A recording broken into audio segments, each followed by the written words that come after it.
Discretion is advised.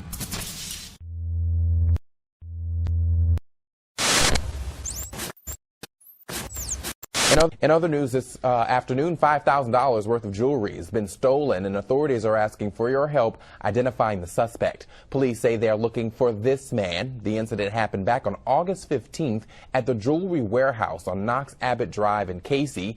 They say the suspect distracted the sales clerk and took a gold chain and diamond bracelet. Take a good look at his picture. If you know who this man is, you're asked to call Crime Stoppers at 1-888-CRIME-SC.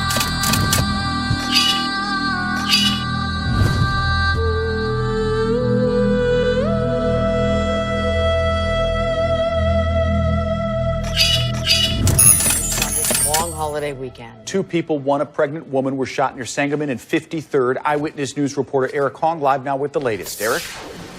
Rob and Kathy, relatives of the victims, described this shooting as an ambush. 2 men in hoodies, one of them armed, shooting the victims in front of the family's home. This is the second shooting in as many days on or around this block, and there is some indication the 2 incidents may be related. Family members have identified the victims as 23-year-old Albert Moore and 23-year-old Crystal Myers, who was due to have a baby at the end of the month. Relatives say the couple was shot while standing in front of the house here in the 900 block of West 53rd Street. That's in the back of the Yards neighborhood. This is the CBS 2 News at 5, and we begin with breaking news. A pregnant woman shot in the stomach. Good afternoon. I'm Erica Sargent. Rob is off. A second person also shot late this afternoon in that same incident. CBS 2's Charlie DeMar joins us now live in the back of the Yards neighborhood. Charlie. Erica, good evening. CPD just leaving, wrapping up their investigation out here. That call coming in about 20 minutes after 3 this afternoon, and neighbors who know both victims say the woman was very far along in her pregnancy. If we take a look at some video from earlier, the scene showing us that this all happening in front of a house here on the 900 block of West 53rd. Police telling us that both victims were standing on the sidewalk when someone with a gun ran up and allegedly started shooting, then ran off to a nearby gangway. Crisis responder Andrew Holmes, he was out here earlier. He tells me that this shooting may have been a retaliation for a shooting that actually happened yesterday, where he met that 23-year-old pregnant woman at that shooting. One neighbor we spoke with says she is friends with both victims, and her kids normally play outside where this shooting happened. I just heard it was like some fireworks, and by the time I got to the window, I saw my neighbor. She's pregnant. She's in days to have the baby. So I didn't see, all I saw them in the floor. It may well be a retaliation from a shooting yesterday that was directly behind me, but I'll leave that up to Chicago Police Department to determine that. But I'm looking geared toward that because it's so close to just 50 feet behind me. Young man was shot and killed. And police say the man is a 26-year-old documented gang member. He was taken to Stroger Hospital in critical condition. As for that woman who is believed to be pregnant, she was also taken to Stroger in serious condition. We are live in the back of the Yards neighborhood. Charlie DeMar, Last CBS 2 year, News. 9 people died, another 46 wounded in shootings over the 3-day weekend. This year, at least 11 people are dead, 7 of those killed in just the past 24 hours. And one of those wounded today, a pregnant woman. Eyewitness News reporter Eric Hong live at Stroger Hospital, where that woman tonight is undergoing treatment. Eric? Kathy, relatives say that mother-to-be is due to give birth at the end of this month. She and her boyfriend were shot multiple times, and tonight they're fighting for their lives. With a baby on the way, relatives say Crystal Myers and Albert Moore were planning to move out of state. But today, the violence they had hoped to escape found them on their front steps.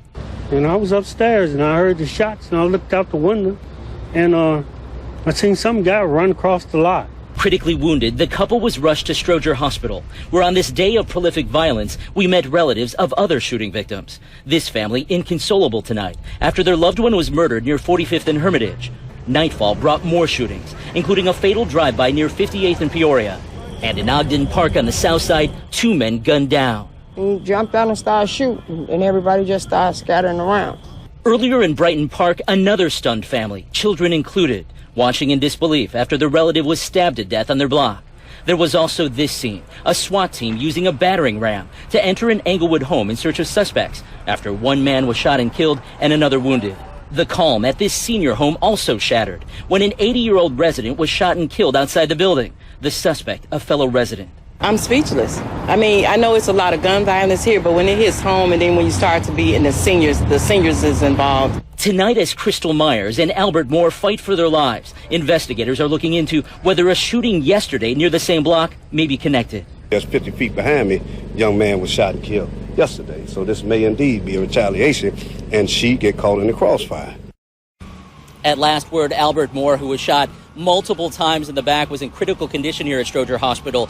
Crystal Myers was shot in the stomach and in the leg, but her condition has reportedly been stabilized. Live at Stroger, Eric Hong, ABC 7 Eyewitness Overnight, News. police are investigating Charlotte's 40th homicide of the year. Eyewitness News reporter Mark Barber is live just outside of a South Charlotte apartment complex where police say someone shot and killed a woman inside of one of those units. Mark?